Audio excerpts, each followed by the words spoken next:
Un grupo desde el Epidemiology Bureau del Departamento de Salud está conduce ahora investigación na ciudad acerca de la enfermedad de norovirus. El Departamento de Salud hindi takita el posibilidad que pueda na norovirus, tiene pa otro clase de virus el posible ta causa diarrhea na ciudad. Na mga samples que puede obtener el DOH desde el mga pasyente na hospital, el continúa estudia con el causa del enfermedad. Según con el Assistant Regional Director del DOH, Dr. Joshua Brillantes, actualmente talya na 1,124 casos de diarrhea ya registra na syudad. 6 bata el ya muri por causa na diarrhea, onde mayoría amo mga 5 años pa abajo el edad. The DOH is continuing its investigation on the causative agent, kung talaga bang norovirus ito or kasi ang maraming tayong tinitingnan, mayroon tayong mga rota which is common and also adenovirus.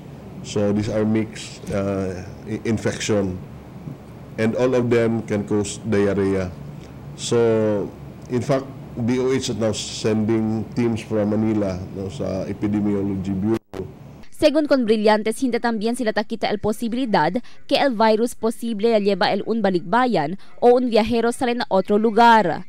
Siendo el enfermedad una ya registra na parte Amerika. Según la DOH, importante pa siempre mantener limpieza na cuerpo y propio lavada del mano. Asegura también según que limpio el comida ta come y limpio el agua que ta toma el público. Yung pagkain natin kailangan dapat tamang pagluluto, and then yung mga pagkain ay malinis, no? So yun ang kuan natin. So especially this time na summer, medyo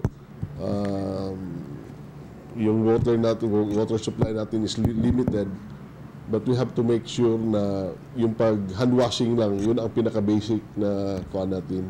Según el Departamento de Salud, nadie ila monitoring solamente el ciudad de Zamboanga pa lang, el china di este caso na entero rehiyon.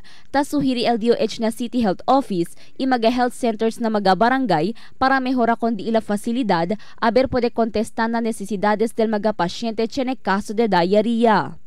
Crisel Almonia, Dateline Zamboanga.